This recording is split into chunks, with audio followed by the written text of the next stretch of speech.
Welcome to VERSED, the ASCAP podcast. I'm your host, Eric Philbrook. I want to start off by saying thank you. Thanks for being here and for listening. Starting a podcast has been a dream of ours for years. We are so grateful you have joined us on our maiden voyage. If you are an ASCAP member, you belong to a community of the world's greatest music creators, a big, beautiful family of songwriters, composers, and music publishers. This podcast is for you. Consider it a gathering at the family table, where we will share our stories, advice, struggles, and triumphs. We'll hopefully inspire each other, teach each other some valuable skills, and explore the fascinating heart, soul, and power of music with the people who create it. If you are new to the ASCAP world and just a passionate music lover, we think you'll find a lot of value in hearing from the men and women who have committed their lives to writing songs, film scores, symphonies, the music you love. Our guest today is a man who needs no introduction, but heck, I'm going to do one anyway. He's an Oscar, Grammy, and Golden Globe winning Hall of Fame songwriter. He's written beloved songs for Carpenters and Love Boat Captains, Dancing Robots, Singing Frogs, and many of the greatest and most iconic artists from across the decades. He's also an actor, an author, and has devoted much of the past 3 decades to sharing his experience in recovery and helping others. He also happens to be the president and chairman of the board of ASCAP, and by far, one of the world's strongest advocates for music creator rights. It's none other than the legend himself, Paul Williams. Hey, Paul, thanks for being my co-pilot on our first podcast. It's a great honor, Eric, and the fact is this, there's an expression in recovery that says, generally, if you really feel at home there, you will see I'm most comfortable at the center of the herd. And I feel that way about music creators as well. I feel that way about music from the moment that I picked up a little tiny guitar that I bought, trying to teach myself to learn, to learn enough chords to write my first songs. Even before I met other people, I felt that feeling that I was where I belonged. And to the people that are listening that are ASCAP members and those that are not, I hope that what you get out of this is a real sense of family. Because ASCAP is, while it is this remarkably successful and effective organization that keeps us as members of ASCAP, shiny side up as being able to have a life, feed our families, and all those good things.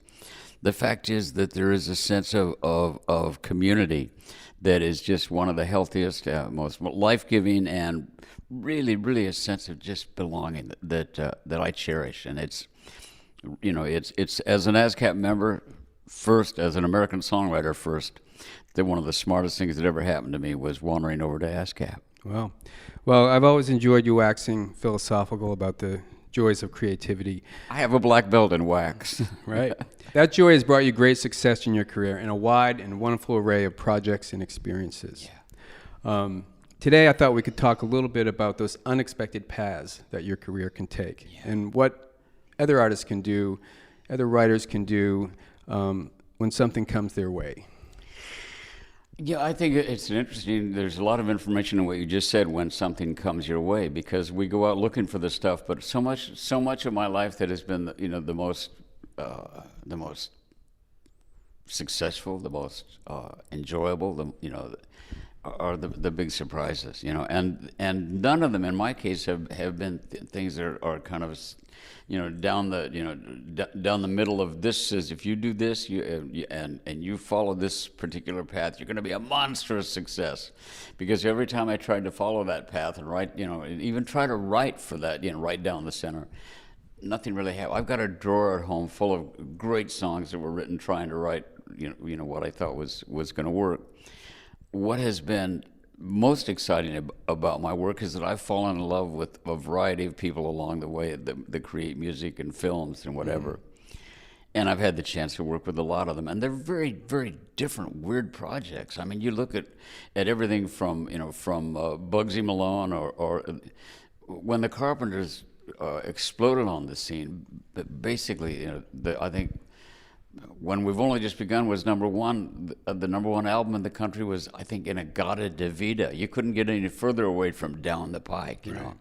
And it continued through other projects. Bugsy Malone, the Muppet, working with the Muppets, right up to Daft Punk. I think that what is most interesting is that the greatest success and the most satisfaction in doing the work came from places that never really would qualify as this is the obvious choice, right. To have a big career and a big life. Right. I mean, you mentioned We've Only Just Begun. You have a great story about how that song came into being. Want to share that with us? You know, it had all the romantic beginnings of a bank commercial. Yeah. I mean, it's like, I want, Literally. You know, Yeah. I want to be, I'm street. I'm Paul Williams. I'm street. I'm, white light and black leather. I'm, bad to the bone and everything. What do I write? What really begins my career? It takes it to the place that it eventually, a bank commercial. I was writing it I was a staff writer at A&M Records. I was an out-of-work actor who showed up at A&M Records. I was joking, a stolen car. It wasn't actually stolen. I borrowed it from a friend, but it's a great metaphor. I showed up with almost like a failure as an actor. I couldn't make a living at it. And started writing songs and wound up at A&M Records. Luckily, a beautiful act of the universe. I stumbled into a career there. I showed up in a stolen car and I found a life and everything. And I was writing with a brilliant composer named Roger Nichols. Mm-hmm. They were looking for a lyricist for Roger Nichols when I showed up there. Nice timing, Big Amigo. So Roger and I were writing songs that were getting a lot of action, getting cut. Nothing was being played on the air. Mm-hmm. There were no singles. There were album cuts and B-sides. Remember B-sides? Oh, the record on the back of a record that was selling. You still got paid. Right. But there's a whole alternate universe of B-sides. Yeah, I had B-sides and album cuts. Almost everything Roger and I were writing was getting cut. Nothing was on the radio, but we were making a nice living as writers. And all of a sudden, he gets a phone call from his buddy Tony Asher. And Tony Asher is a lyricist who wrote the lyrics to "God Only Knows," with Brian Wilson. I mean, just an amazing lyricist. And Tony was supposed to write a commercial for an organization, a bank called Crocker Bank. And he had a skiing accident. He broke his hand. He broke the hand he writes with. He called Roger. He said, "I can't do it. I'm taking pain pills. I'm a mess." So I recommended you and Paul. And Roger came to me and he said, "We've been recommended to write this commercial for Crocker Bank." And I'm like, "I don't want to write a commercial. I don't even write a commercial, I'm a hippie. I've still got my love beads on, Mm-hmm. I'm wearing a black top hat, round black glasses, tie-dye T-shirt, camouflage pants, work boots, and I'm, it's at the heart of it is still this little sentimental, Jiminy Cricket wannabe." So basically he said, "Look, there's a creative fee." I said, "Oh, well, that's great. Let's write this thing for the bank then." And it was a commercial where they showed a young couple getting married, they're driving off into the sunset. And at the end, they just had copy that it was printed. "You've got a long way to go. We'd like to help you get there to the Crocker Bank." That's all the information we had. And I basically in an afternoon sat down with Roger. He played a bit of music. I wrote, "We've only just begun to live. We have to cover the wedding. White lace and promises, they kiss. A kiss for luck and we're on our way." And I sang it in the commercial. Richard Carpenter heard it. And Richard Carpenter was a fan, and Karen was a fan of Roger and I. They were the only two people that ever walked in the door at A&M that knew what we had written. Right. And it was so thrilling if somebody said, "Oh, I liked your cut with peppermint trolley," or your whatever. And so anyway, Richard Carpenter heard it on television, and he said, "Is there a full song?" I said, "Yes," and bingo. I mean, it was the beginning of them. It was the beginning of our career. Right. Really. What was the most immediate impact on the success of that song? Well, I'd go to clubs, with my publisher at the time. His name was Chuck Kay, and he'd drag me along to a club, whatever, or some rock and roll event or music event, and I was sort of this little guy wandering around behind him, and he would then turn at that point. He'd say, "This is Paul Williams. He wrote the lyrics to "We've Only Just Begun," and I started getting some attention, and it was like, and I find that for some of us that's highly addictive. So that's another part of my story and where that took me, but it was so important that I spent the years that I did with Roger Nichols, because for somebody who never even knew that, when I started writing, and to this day I write in my head, I hear the whole thing, I'll go to the piano and find the chords, is like looking for the buried treasure. It's just it's if you could if you could write a script that matched what was going on in my head, looking for a D minor, it sounds like we're deep in the Peruvian mountains, and really what it's like, it's a D minor, and any idiot could find it in 7 seconds, and I still will look for it for an hour and all. But Roger Nichols was my great friend immediately, my writing partner, but also he was my music school. Mm-hmm. He was my music. This is the structure. And what was a gift to my life is that the Great American Songbook, which is part of ASCAP's amazing catalog of brilliant music, right.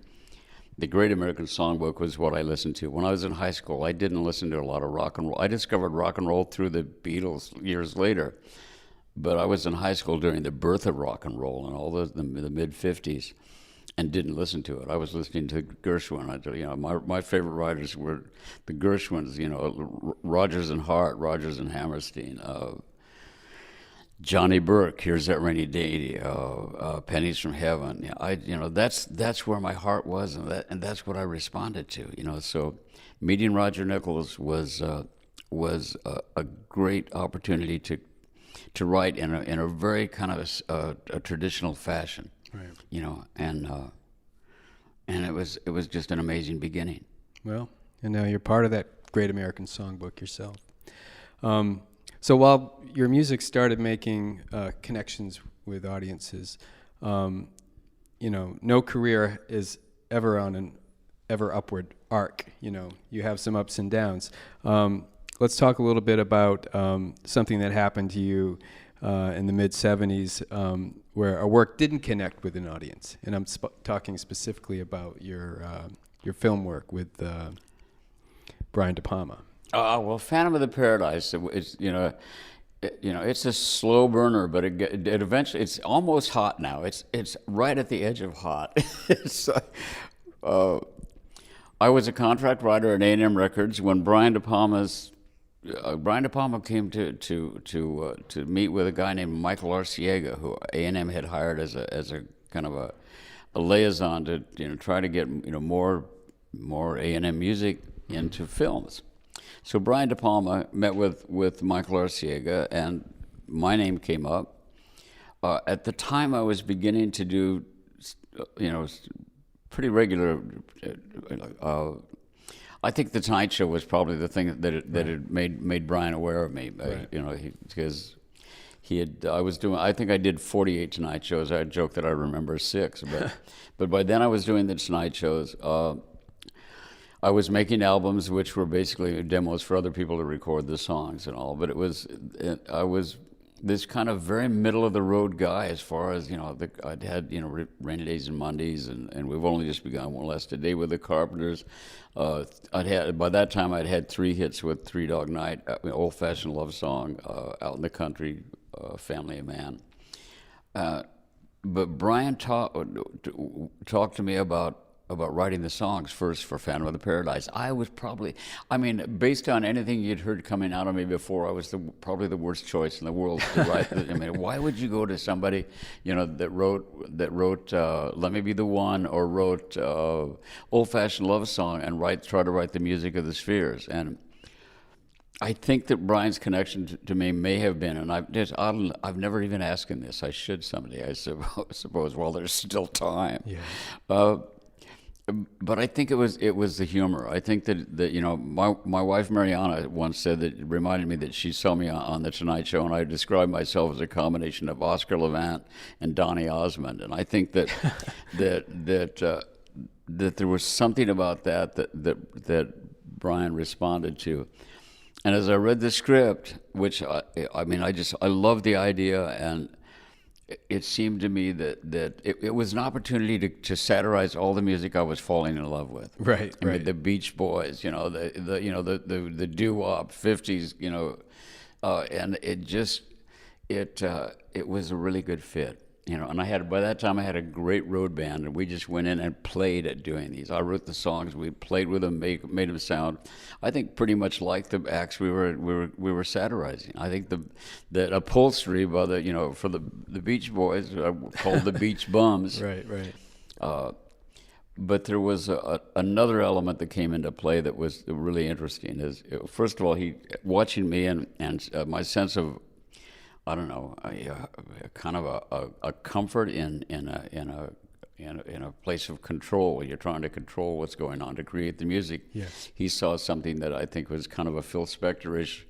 He said you could. His first thing he said was, "You know what? You ought to play the Phantom. You could be up in the rafters throwing things down on people and all." I said, "That's ridiculous.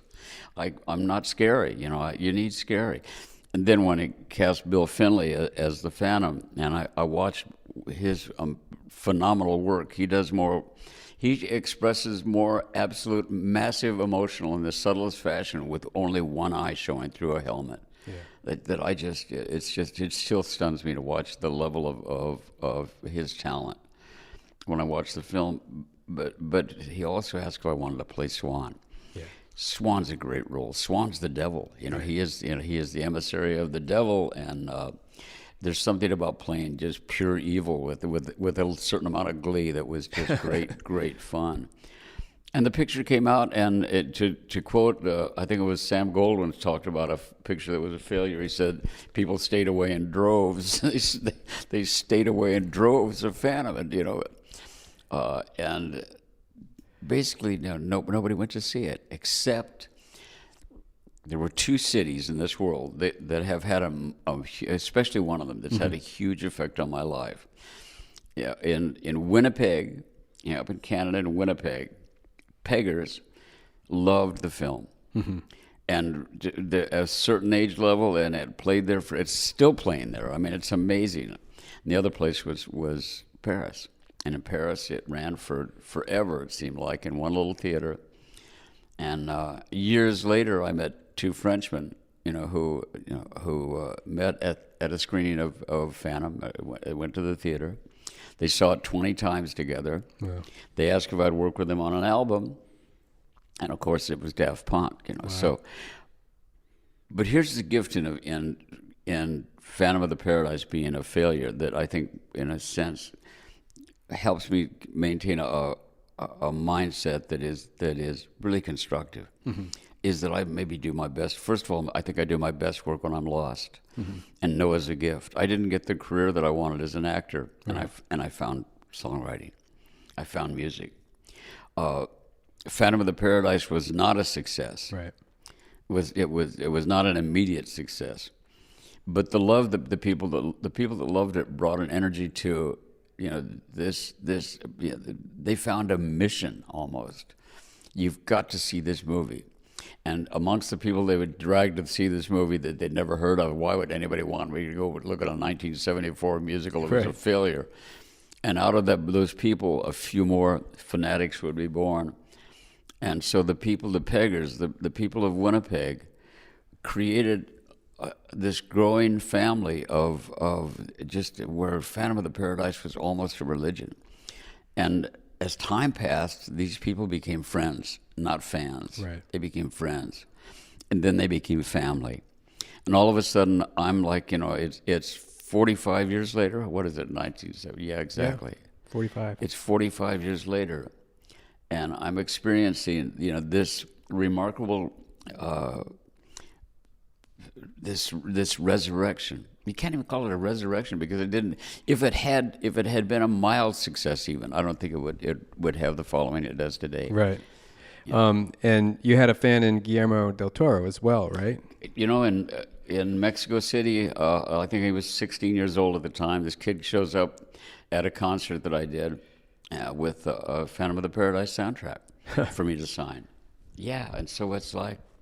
And then years later, I get a call, to talk to Guillermo del Toro, who was that 16-year-old kid, about a stage version of Pan's Labyrinth, which I've written with Gustavo Santaolalla, brilliant ASCAP member, brilliant yes, composer, absolutely. Argentinian genius, and at this point, looking for a director. I mean, Guillermo is out there. At a certain point in my life, I realized that Noah's a gift. You don't get the thing you want, you get what you need, or you have no idea what. And most of that really came from looking at my life and my world through sober eyes. Yeah.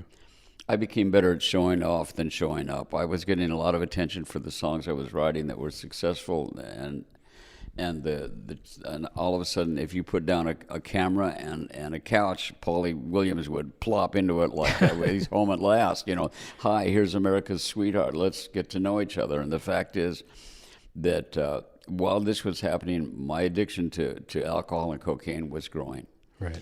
And eventually, my addiction to alcohol and cocaine outran my addiction to attention, to be America's sweetheart. And instead of sitting in front of the camera, I had a beautiful home up in Santa Barbara, and I had an office I never left in that house. And I was watching my wife and my kids being raised by their mother and a nanny.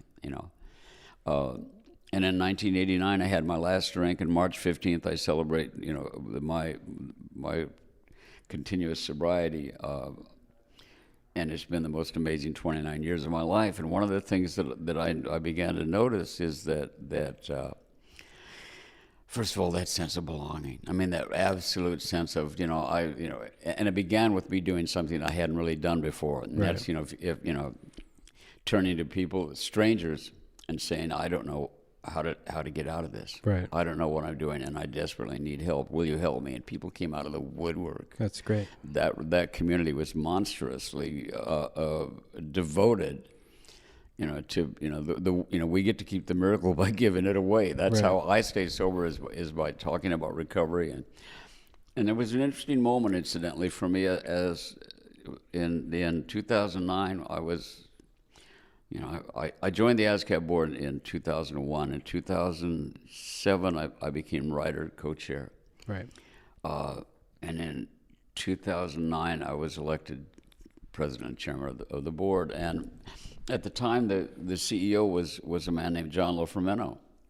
And John, said, this is, and Hal David was a big part of that too. Hal was a mentor and a great friend, and Hal said, I think you're absolutely the guy to do this, And I said, I ran for the ASCAP board. When they asked me to run for the board, Hal said, I want you to run for the board. Mm-hmm. I said, I ran for the board in the 80s, didn't get elected, and he said, yes, and the world's a safer place, because then you were not ready to do it, but you're sober now. I was like 11 years sober at the time when I joined the board, and I had a conversation with John Lofrumento, and I said, I can't do this if I have to not talk about what saved my life. Right. There are two things I'm intensely passionate about. Obviously, recovery, because it gave me my life back, and the other thing is music creators' rights. Right. And it's, if I'm given the freedom from drugs and freedom from my own addiction, to live a complete life, and to participate as a co-creator in the life that I want, what better thing for me to look at than the chance to really protect other people's right to create, what is most important to them, to create their art. So it's an obsession and an honor, and it's the most fun I've ever had. Well, you've done an amazing job in the 10 years you've been in this role, Paul. So hopefully you keep up the great work. I love it. There seems to be a character trait among a lot of artistic people where they try to control. They try to shape their image or their path to such a degree. I mean, someone would call them control freaks, but you can't always control that. What would you say to those people that try to control every detail and outcome? I tell them about my brother. Yeah. My little brother, mentor Ralph Williams, Mentor Williams, an amazing, sweet man that wanted to be a songwriter like his brother. Mm-hmm. He was born 6 years after I was. We were pretty much separated through my high school years and everything. That's a separate story. My dad died. I was shipped off to live with an aunt and uncle. But Mentor and I became close through the years. He was my big little brother. I was his little big brother and all. And when he was a little kid, I remember when I would sing for the neighbors, my dad would have me sing for the neighbors. After the neighbors applauded, you'd hear this, Rudolph the red-nosed reindeer had a very shiny nose, and behind a door, and it'd be my little brother, when I'm 12 and he's or I'm 9, he's 4 years old, whatever. Right. And hold on, I'll be back. I'll do the math and be back in about 20 minutes. But he always loved music. He always wanted to make music, and I was having a pretty successful life in the early 70s at A&M, and he came out to California, and we got him a 6-month deal at A&M Records as a staff writer. Office just down the hall from me. The Williams brothers are there, and he did what you were talking about.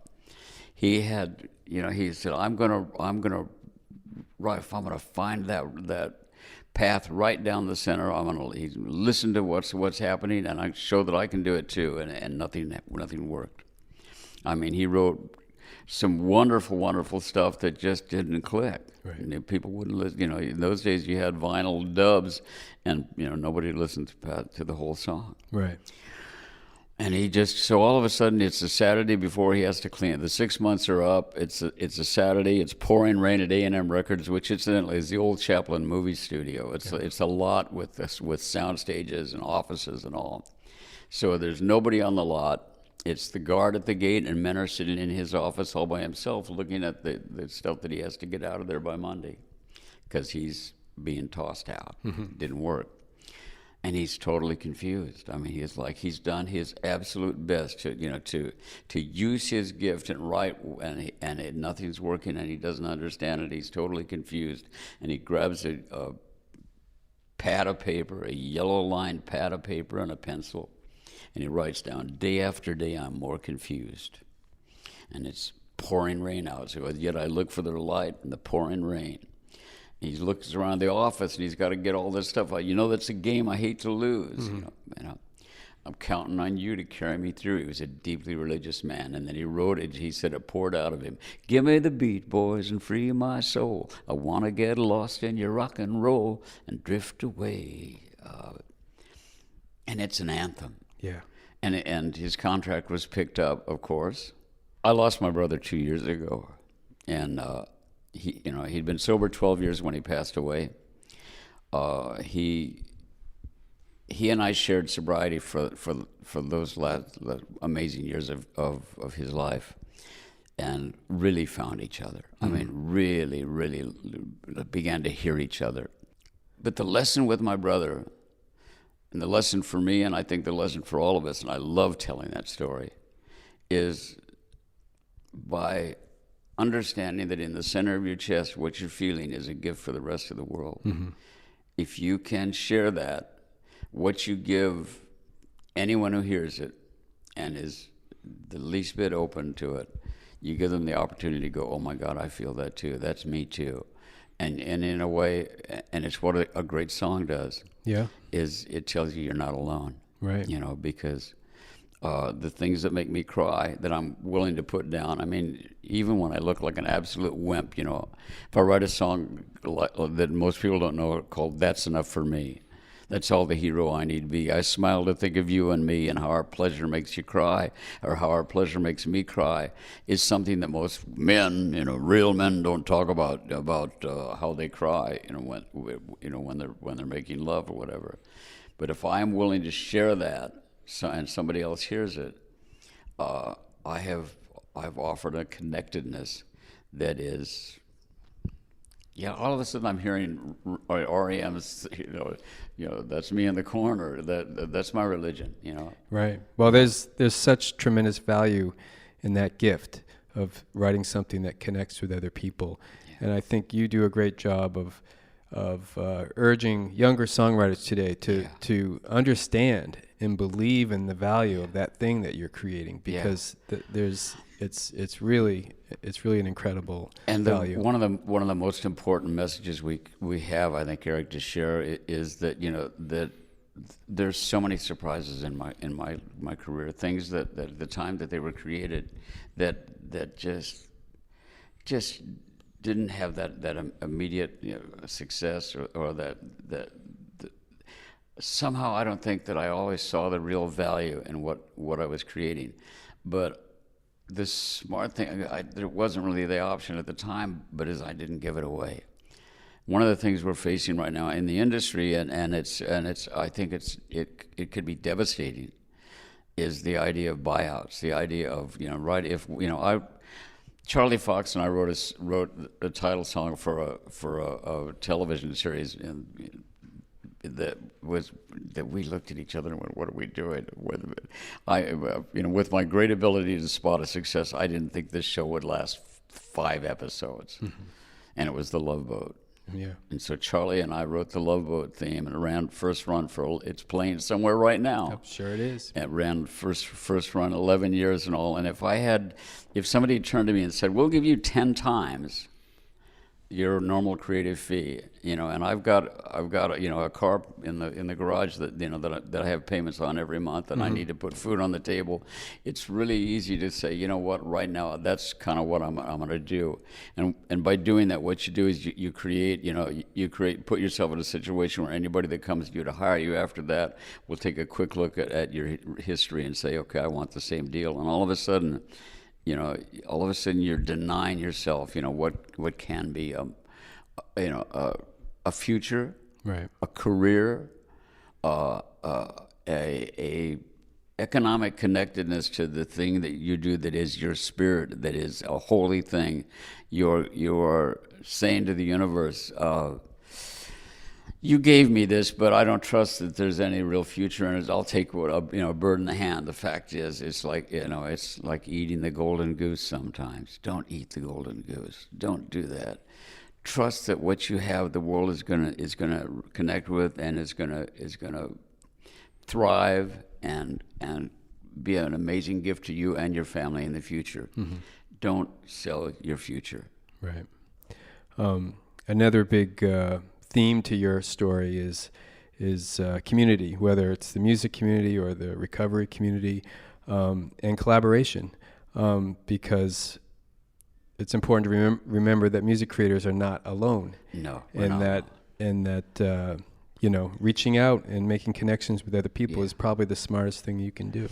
Find your tribe. And, if you want to relate that to our careers, find your tribe. Like my tribe is ASCAP.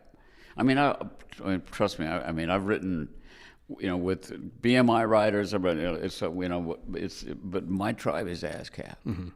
ASCAP has cared for me and my family, since 1972. Wow. It's a long commitment. That's a lot of comfort. That's a lot of safety. That's a lot of future my making that choice to walk over to ASCAP, has delivered. That should be a choice that songwriters should always have. Songwriters should always, because if you're in whatever genre you're writing at, incidentally, with all the hybrid activities of genres running into each other, right. I don't think it's ever been more exciting to make music. But at the same token, when ASCAP had a history, had a value, and it feels like America's performing rights organization. It was the place where I felt absolutely. I felt the honor of being a songwriter when I saw that little ASCAP symbol right next to my name on a record, and it turned out to be the smartest thing that I could have done at that point, business wise as well. And I think that's something that we really have to, and I'm talking about a record. I'm not talking about something that is ASCAP's, ability to say we are going to, we want to demand this. This is, as a songwriter, as a member of ASCAP, as much as anything, as a songwriter who is grateful for being able to have that choice. I urge every songwriter listening to whichever PRO you choose. That should, in my opinion, that's your right. So go. I get up in the morning and I say to the big amigo, "Lead me where you need me." So, and I listen and I follow my own instincts on that, and where I'm led has always been the right choice for me. So guard that right.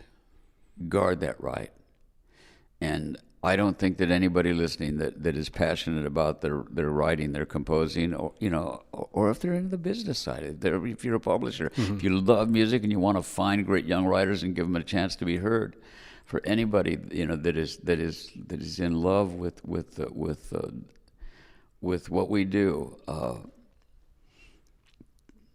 be passionate, be vigilant, and become an activist. You know, we spent a lot of time in Washington, D.C.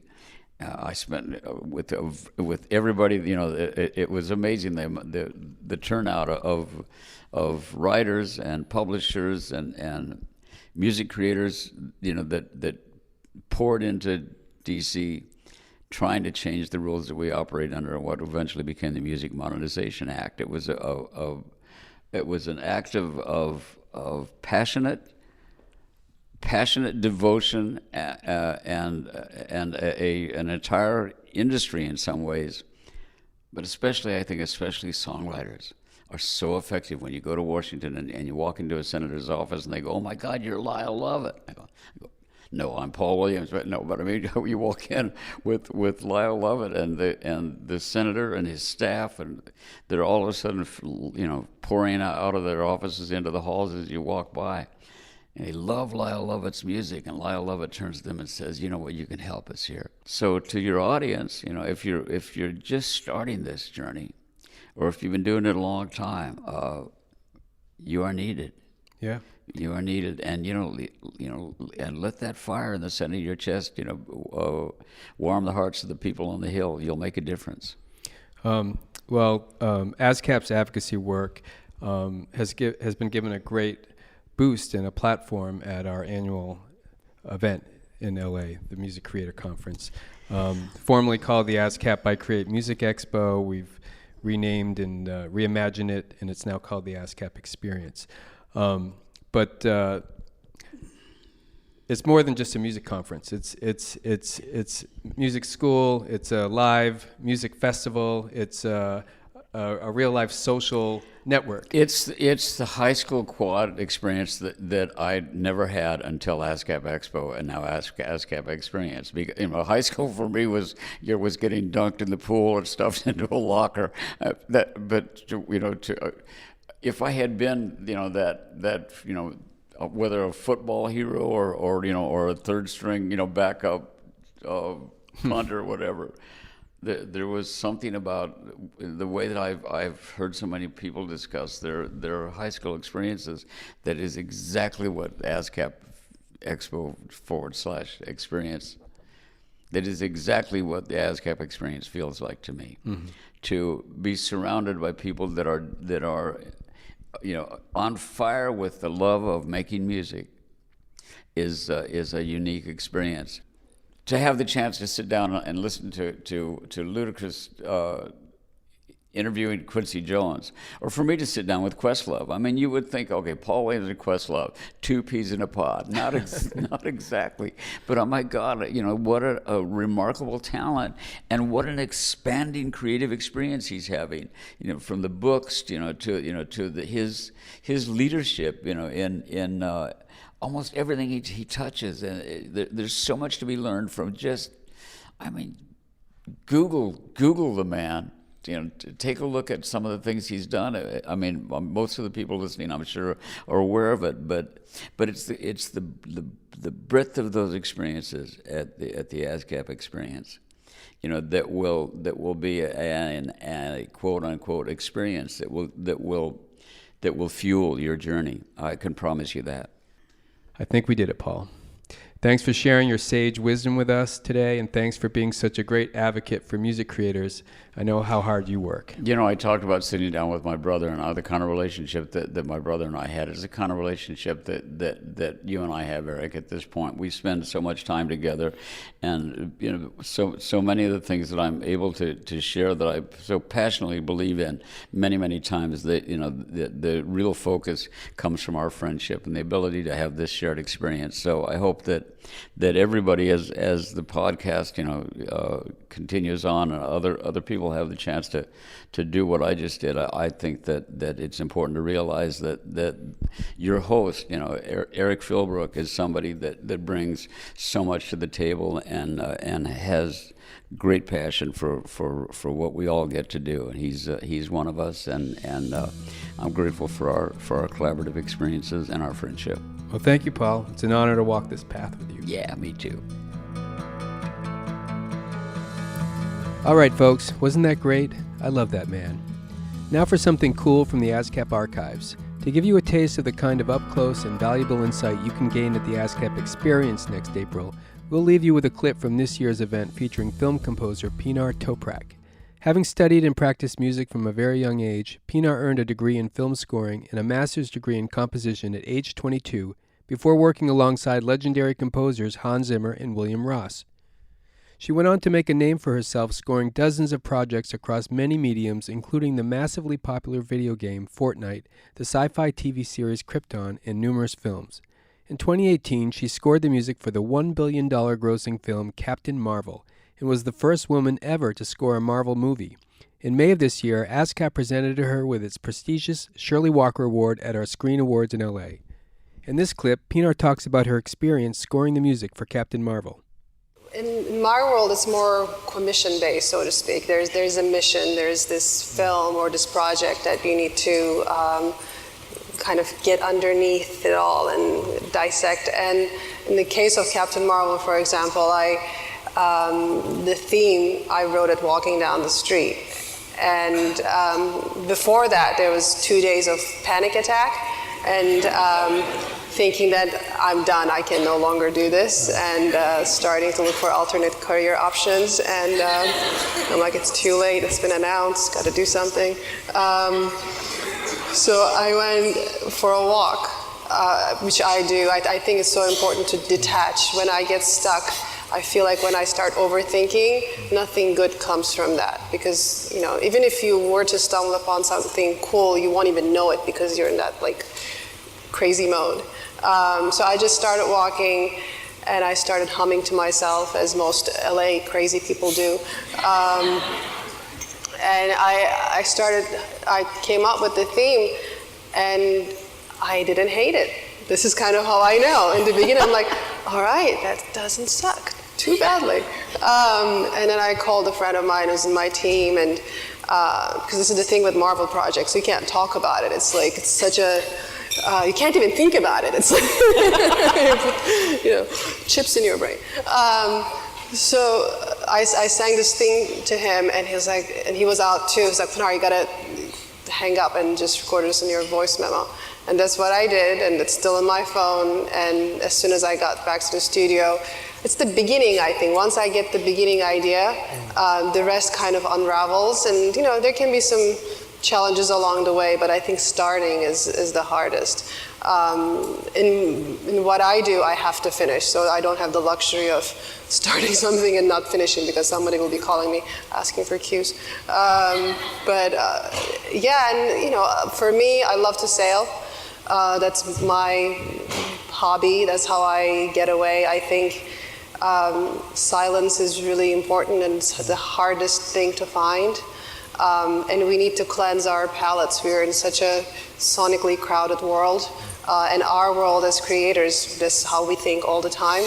So for me, it's very important to detach and live life too, because if you're in the studio all the time, you're not really living life. And I think we need to go get out there, get our hearts broken, experience things, experience life, see other people, and then bring that into what we create. If you want to learn more about the people and the music talked about on the podcast today, visit ascap.com/versed. And if you liked what you heard, subscribe to Versed on Apple Podcasts, Spotify, or wherever you found us. Until next time, peace. Massive appreciation to everybody who collaborated on this episode. Thanks to the Midnight Hours' Adrian Young and Ali Shahid Muhammad for our rad theme music, Eitan Rosenblum for editorial and research, Benjamin Keynes of Sight Sense Productions for audio and video editing, Tiffany Sims for graphic wizardry, and as always, Kate Cordova and Sarah Feingold for their great production and social media support. And finally, a big ASCAP hug to all of you. Thanks for listening. We'll see you back here next time for another deep dive conversation with one of today's greatest music creators.